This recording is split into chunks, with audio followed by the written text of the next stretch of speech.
The propaganda warned Heinrich Richter to expect America to be a cage of steel and starvation, but when his prison train stopped, he saw not a desert, but the citrus groves of California, a land so absurdly wealthy its defeat of the Reich was inevitable even before the famous Hollywood starlet arrived. That wealth became a weapon when the glamour of the silver screen collided with the misery of the prison camp, and the enemy offered kindness instead of chains. Heinrich, a former radio operator captured in Tunisia, had expected a cage of barbed wire and brutal simplicity, the kind of prison promised in every warning poster plastered across the Reich. American propaganda, he was told, lied about everything. Americans were savages obsessed with money, and any German prisoner would be worked to their limit, starved, and humiliated. As he finally climbed down, blinking against the harsh afternoon light, the reality of Camp Anza, near Riverside, California, began its subtle assault on his deepest beliefs. The camp was dusty. Fine, omnipresent dust, the color of pale ochre that coated the wooden barracks and the uniforms of the American guards. Yet, beyond the perimeter, the landscape was defiant. Instead of endless desert, there were vast groves of dark green citrus trees stretching out toward a line of hazy blue mountains. The air, heavy with heat, was rich with the sweet, sickening perfume of blossoms and fruit. This was not the broken, struggling land of a weak, capitalistic foe. This was unfathomable abundance. Heinrich was assigned to a barracks with 80 other men, former Afrika Korps infantry, and Luftwaffe ground crew. They were exhausted, cynical, and afraid. Their guards, however, were not the shouting, rifle-cracking brutes Heinrich had prepared for. The American soldiers, mostly older men or those unfit for overseas combat, moved with a baffling lack of urgency. They were sloppy with their salute, their caps often crooked, and they spoke in a slow, almost lazy rhythm. Heinrich had trained under the iron discipline of the Wehrmacht. This casualness, this almost theatrical lack of fear felt like a deliberate insult. One evening, staring out past the twin fences topped with razor wire, Heinrich saw something that made him doubt his own eyes. High above the distant highway, a colossal billboard loomed advertising a new Hollywood film. The painted face of a woman, dazzling, impossibly glamorous, with a smile that suggested endless carefree abandon, seemed to gaze directly at the prison camp. A few miles away, men in khaki were fighting brutal trench warfare in Europe, while here, the defeated sat surrounded by the evidence of a nation too wealthy to feel the pinch of war. He began to suspect that the Americans did not need to hurt their prisoners because they were already winning the war in a much quieter, more profound way, through moral confidence and overwhelming, casually displayed abundance. The stark reality of his surroundings contradicted every carefully constructed lie the Reich had fed him. He was trapped in a cage of glitz, surrounded by impossible contradictions.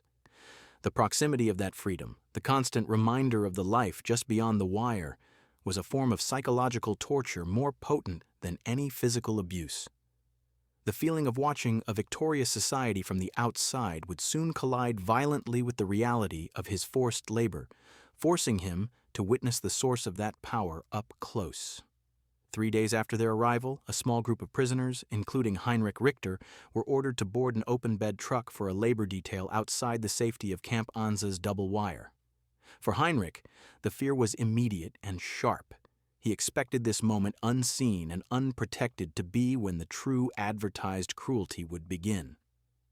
The truck rattled along dusty California roads until it reached a colossal military depot, the physical manifestation of industrial supremacy. The prisoners were set to work cleaning up the debris of a massive vehicle storage yard. The air thrummed with the sound of machinery and smelled aggressively of hydraulic fluid and fresh gasoline, a scent Heinrich realized was the very smell of victory. Everywhere he looked, there was shocking abundance. Row after row of freshly painted trucks and jeeps sat ready for transport. For the German soldiers who had fought in campaigns where fuel tanks were near empty and every spare part was hoarded like gold, this visible, casual wastage of resources was almost paralyzing. The guards assigned to the detail were 3 older men. They leaned against a jeep, smoking, reading tattered paperbacks, and laughing at jokes. Their approach to discipline was baffling. No shouting, no cracking of the whip, only an almost paternal, weary patience. This was not humiliation, this was simply logistics. The Americans needed the work done, and the most efficient way to achieve it was through fair treatment. As they rested for a brief midday break, sitting in the meager shade of a supply tent, the labor site sat geographically on the edge of the known civilian world. Just beyond the depot's temporary fence line, the German prisoners could see the beginnings of the famous RKO Ranch, a sprawling piece of land known for being a staging ground for the fantastical productions coming out of nearby Hollywood. It was a bizarre meeting point of war and fantasy. One evening, the absurdity of this location was given a soundtrack. The tinny, unfamiliar noise that drifted over the fence was the sound of America's bizarre wartime confidence. It was jazz music, followed by the booming, excited voice of a man selling soft drinks and the promise of a big-screen adventure. It was the sound of a drive-in cinema, operating just over a rise a mere 2 miles from the prison. For Heinrich, the nightly symphony of the free world became its own kind of torture, a constant reminder of a thriving democracy that operated without fear. This noise, born of glamour and consumption, was the sound of a power he had not prepared for. The distant sound of an approaching engine, far too sleek and loud for a military vehicle, announced that the world of fantasy was about to collide with the world of fact. If you're finding Heinrich's journey through American propaganda and reality compelling, please take a second to like this video and subscribe to the channel to follow the rest of this incredible true story of humanity during wartime. The approaching engine sound grew from a distant drone to a distinct, high-pitched roar, the unmistakable noise of a performance automobile. Around the turn of the dusty road, a sleek silver convertible appeared, catching the harsh California sun in a dazzling, blinding flash. It was completely out of place, an object of peacetime luxury speeding through a wartime landscape. The car, an impossibly elegant machine that looked like it belonged on a European Grand Prix track, screeched to a halt directly in the path of the German prisoners' detail. The dust settled slowly around it, coating the polished chrome. The American guards, who had been lazily chatting, stiffened. This was not the kind of civilian they expected to encounter here. The driver was a woman, young and impossibly glamorous, wearing sunglasses that obscured most of her face and a scarf wrapped elegantly over her hair. Vera Vane, the rising studio starlet, stepped out. Heinrich and the other prisoners froze, dropping their tools. Their immediate, deeply ingrained instinct was fear. German propaganda taught that civilian populations, especially women, would be hostile and hateful toward captured enemies. They braced for shouting, spitting, or the angry demand for the guards to keep them confined. Instead, the woman slowly removed her large sunglasses. Her eyes were wide, and her expression wasn't one of fury, but of mild annoyance. Annoyance not with the prisoners, but with the roadblock. She wore a bright, tailored yellow dress, a color so vibrant it felt aggressive in the sun-baked military yard. She was a vision of Hollywood fantasy, stepping right out of the glamorous billboards Heinrich had been staring at nightly. She turned to the nearest American guard, a man named Sergeant Miller, and spoke in a clear, resonant voice. Miller, visibly flustered by the presence of a celebrity, quickly apologized. The conversation was brief, but the starlet's attention quickly shifted from the sergeant to the line of motionless, dusty German prisoners. Vera Vane offered a dazzling, practiced smile that faltered slightly, replaced by an expression of genuine concern. She pointed at the prisoners, then at their sweaty brows, and spoke again. Heinrich saw her glance toward the passenger seat, where a large metal cooler was strapped down. The starlet turned back to Sergeant Miller, gesturing emphatically, as if arguing for something the guard found unnecessary or troublesome. Miller rubbed his chin, looking intensely uncomfortable, caught between military rules and civilian expectation. He finally gave a short, reluctant nod. The starlet clapped her hands, her expression transforming into one of radiant success. She pulled the convertible's trunk release, revealing several large, paper-wrapped boxes. But it was the cooler that drew Heinrich's eye.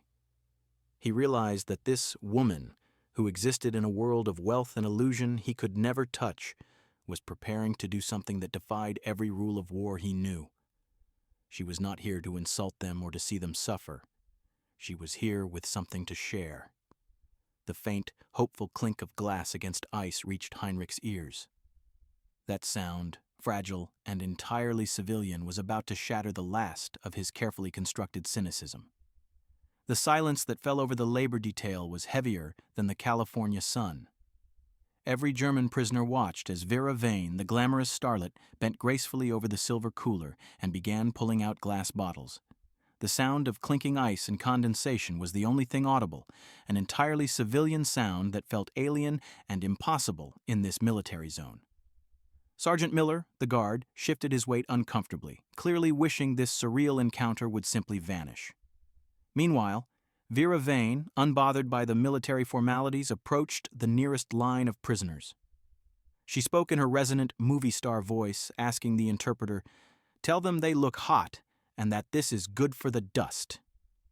She stopped directly in front of Heinrich Richter. He stood rigid, his hands still covered in the grime of discarded tire casings. She extended her hand, palm up, holding a glistening glass bottle. It was a Coca-Cola, the iconic drink of American prosperity, icy cold, with small rivulets of water tracing down the glass. The color was dark, mysterious, and promised a burst of sugar and flavor that was unimaginable in wartime Germany. "For you," she said simply, her smile genuine this time, not practiced. Heinrich's mind raced. His throat was dry from the heat, but the fear was still paramount. He recalled the stories whispered by veterans about seemingly kind gestures that led to sudden, brutal reprisals. He felt the weight of the moment. To accept was to betray a principle. To refuse was to reject a lifeline of kindness. It was another prisoner, an older man named Oscar, who hesitantly reached out and took the first bottle. Oscar looked at it as if it were a bomb. He pulled the cap off with the small tool Vera Vane provided, and the hissing sound of escaping pressure was loud and sharp. He took a tiny, fearful sip. Nothing happened. He took a second, larger gulp. His eyes widened slightly. "It is only sugar," Oscar murmured, stunned. Seeing this, Heinrich finally reached out and took his own bottle. The shock of the cold glass in his sweaty palm was a profound physical sensation.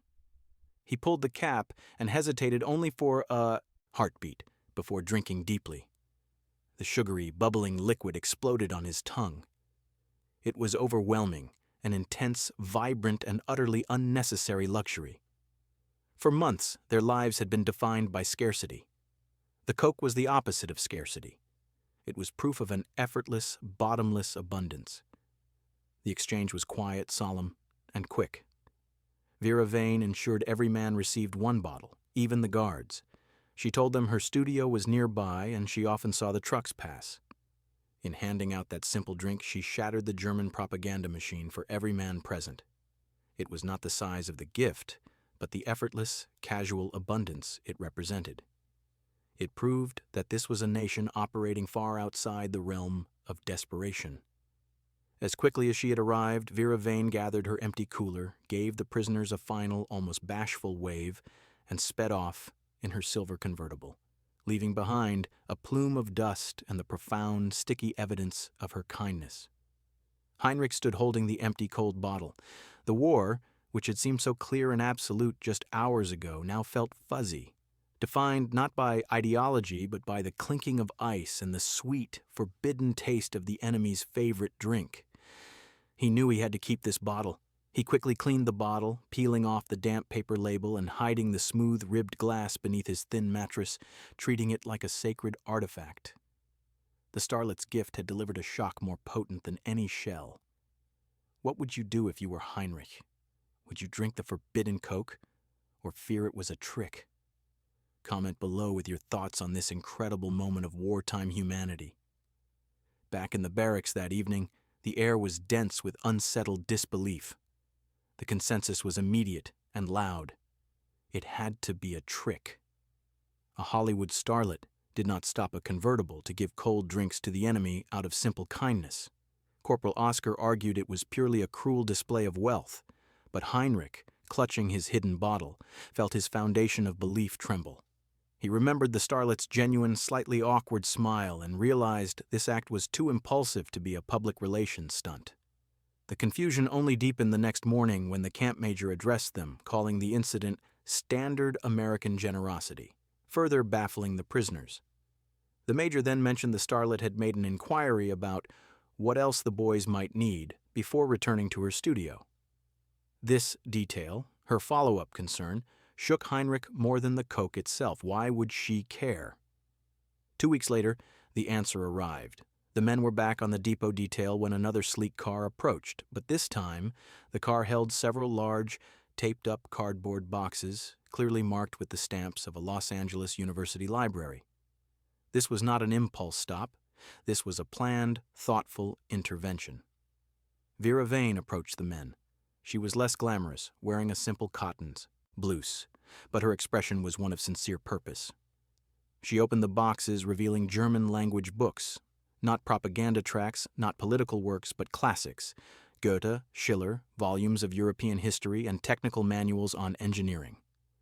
For men who had been starved of intellectual stimulation and culture, the sight of these books, the sheer weight of intellectual dignity, was an emotional blow. They were being offered not just physical comfort, but dignity of the mind. Vera Vane then surprised Heinrich Richter directly. She produced a small packet wrapped in plain brown paper. "The interpreter mentioned you were interested in radio and electronics," she said, her voice softer than before, lacking any hint of the stage. Inside the packet, Heinrich found a handful of decent American cigarettes and, most astonishingly, a small, complex circuit diagram and a handful of specialized vacuum tubes he needed to practice his trade. This was no accident. She had not only remembered his simple mention of his former job, she had taken the time to secure materials relevant to his skills from external suppliers. The act went far beyond general kindness. It was personalized respect. She had seen him not as POW number 7920, but as Heinrich Richter, the man with a specific past and a specific future. The fact that the enemy was encouraging his skills rather than suppressing them was the final devastating blow to his collapsing worldview. When she finally left, Vera Vane did not speed away. She waved, told the men to read the books, and said, "I hope you all see home soon." The Starlet's act of personalized kindness was a shock that transcended wartime politics. If this profound story of humanity surviving conflict resonated with you, please share it with someone who needs a reminder that enemies can become people. Because Heinrich Richter was a former radio operator, he possessed a valuable technical skill the camp administration desperately needed. So one damp morning, the camp major tasked him with the impossible, repairing a battered civilian tube radio in the administrative office that had gone silent weeks ago. This was Heinrich's most profound taste of trust yet. He was left alone in the office, surrounded by filing cabinets, coffee mugs, and the casual clutter of the American bureaucracy. No armed guards, just a locked door. Heinrich quickly diagnosed the issue, a simple loose connection in the power supply. He used the small tools he had kept hidden, applying the technical knowledge he had carried for years. He flicked the switch, and the office was suddenly filled with a crackling, dynamic sound. He quickly tuned the large dial, searching not for music, but for the voice of the free world. What he found was not the single strident official voice of a dictatorship, but a cacophony of competing noise. He heard a breathless man listing the scores from a baseball game, followed by a loud, insistent commercial for a kitchen appliance, and then, most shocking of all, an uncensored news broadcast. The announcer spoke openly of Allied losses in the Pacific, debated the rising cost of living, and then presented a sharp, critical debate between two politicians on the best way to fund the war. There was no single official truth, only loud public disagreement, freely aired and accepted. For a man raised under a system where every word on the airwaves was centrally controlled, sanitized, and used to reinforce the infallible might of the state. This experience was dizzying. Heinrich sat motionless, transfixed by the sound of this vibrant, chaotic democracy. He realized the true engine of American power was not just its factories, but this absolute freedom of expression. A nation that allowed its citizens to openly criticize its leaders while in the middle of a world war was a nation that was utterly unafraid. He learned the names of American cities he had previously only seen on briefing maps: Chicago, Philadelphia, Detroit. He listened to songs filled with a relentless optimism he found naive, yet infectious. He heard the casual laughter of ordinary Americans, their voices unburdened by the weight of perpetual ideological paranoia. When the camp major returned, he found Heinrich sitting perfectly still, staring at the humming radio. The major didn't ask what Heinrich had been listening to. He just thanked him for the repair, paid him the small authorized wage for his labor, and asked him to switch the dial to a popular music station. The seed had been planted. Heinrich had directly listened to the energy of a society that possessed a surplus of everything: steel, food, and most importantly, unfiltered information. This exposure explained the relaxed guards, the abundant food, and the Starlet's spontaneous kindness. America didn't need to fear the truth because the truth, in all its noisy, contradictory abundance, was its greatest strength. He began to understand that the war he had fought was not against soldiers, but against a way of life that had always been destined to prevail. The next shocking change in their captivity would not come from America, but from the sudden, undeniable collapse of their world back home. April 1945. The wind that swept across the California plains no longer felt merely dry. It carried a nervous tension, a weight of history suddenly concluding. The prisoners at Camp Anza worked and ate with an air of profound distraction. The news arrived not with a broadcast or a formal ceremony, but with a quiet, somber announcement delivered by a junior officer. Germany had surrendered. The war in Europe was over. For a moment, silence descended upon the barracks, heavier and more complete than any sound of battle. There were no cheers, no celebrations, only a collective, stunned grief for a homeland that had been annihilated and a sudden, terrifying realization of an uncertain future. For Heinrich Richter, the end of the war felt like a physical wrenching away from the only structure he had known for years. The American military began the slow process of repatriation, an orderly bureaucracy to send 400,000 prisoners back across the ocean. Orders were given to prepare for transport back to staging camps. The prisoners were allowed to pack only what they had been issued: uniforms, meager personal hygiene items, and letters. All non-military artifacts were to be left behind. Heinrich opened his small wooden footlocker and began the final inventory of his captivity. Beneath the folds of his thin blanket, he found the empty ribbed glass bottle. It was no longer just a soft drink container. It was his talisman, the physical symbol of his entire moral awakening. The bottle represented the Starlet's spontaneous kindness, the shocking wealth of America, and the collapse of the propaganda that had defined his youth. To leave it behind was to abandon the most profound lesson of his war. He held the bottle, its glass cool and smooth against his thumb, its label long since dissolved. He then took out the package Vera Vane had given him, the few precious vacuum tubes and the circuit diagram. Those items, too, were strictly non-military. Heinrich knew he could risk severe reprimand, or at least the confiscation of the item, by attempting to smuggle the bottle home. Yet, he felt a desperate, almost superstitious need to carry this tangible truth back to a land riddled with lies. The final inspection was conducted by a young American lieutenant who moved efficiently through the barracks, checking each man's bag against the list of authorized items.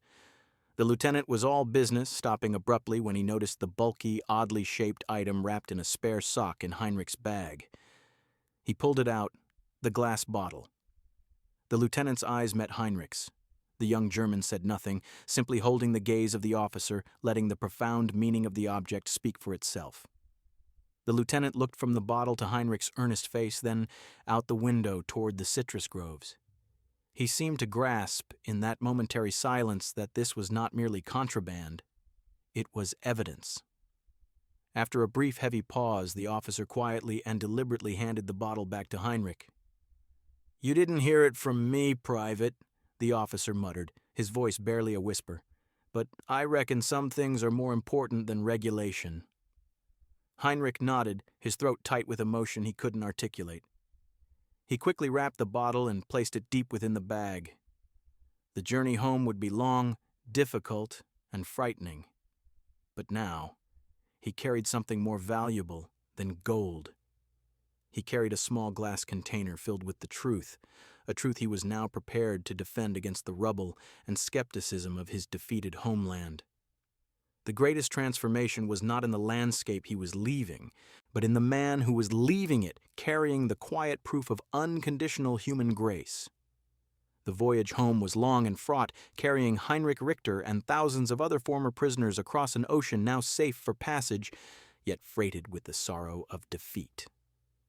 When the ship finally docked in a German port in the bitter winter of 1946, Heinrich stepped ashore to a landscape that confirmed his deepest fears: broken, gray, and silent.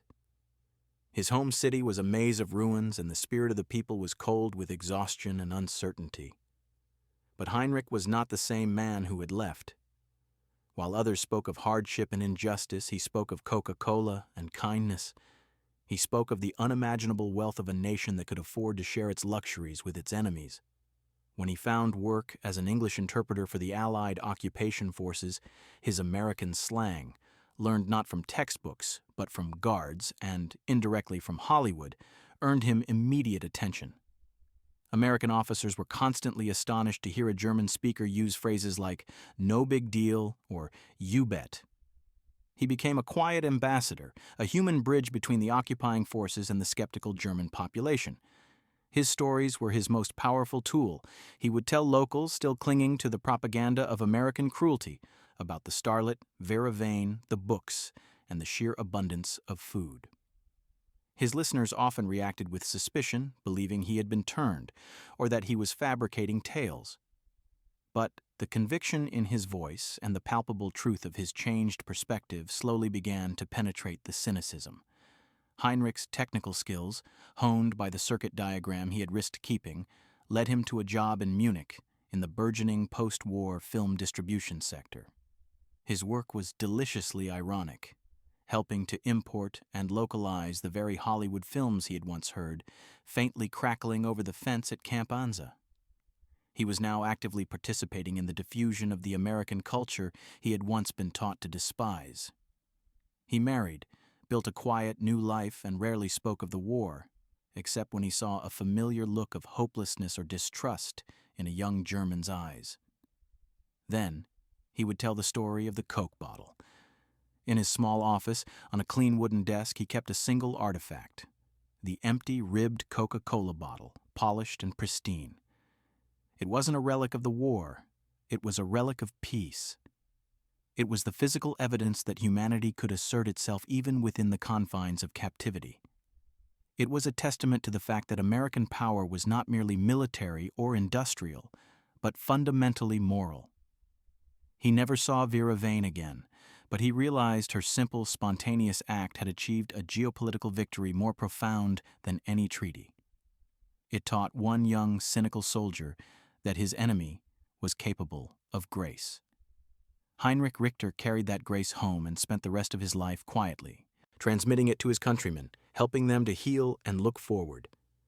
That single gesture, rooted in American confidence and abundance, had shattered a lifetime of ideological falsehood. He had lost the war, yes, but he had won the peace the moment he chose to drink the forbidden sweet liquid of mercy. If this story of humanity surviving the propaganda of war moved you, please take a second to like this video and subscribe so you don't lose the next untold moment from history.